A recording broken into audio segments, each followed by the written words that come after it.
Hello guys, welcome to Pronouncist, your pronunciation guide. Today we will learn how to pronounce the word shown on the screen, supercilious. First, let's hear its American pronunciation. Supercilious, supercilious. Now, read the syllables of U.S. pronunciation shown on the screen naturally. Supercilious, supercilious. Now, let's focus on British pronunciation of this word. Supercilious, supercilious.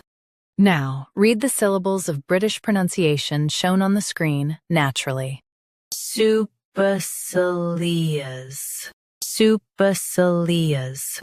US uses per. UK uses p. Don't drop the middle sound. Practice repeatedly and you'll soon be able to say this word perfectly. The best way to practice is to repeat the syllable multiple times. The meaning of the word is acting as if you are better. Try repeating this word several times to improve your pronunciation. We post daily videos on useful and commonly mispronounced words to help you speak clearly and confidently. Like this video and subscribe to Pronouncist for more pronunciation guides. Thanks for watching us.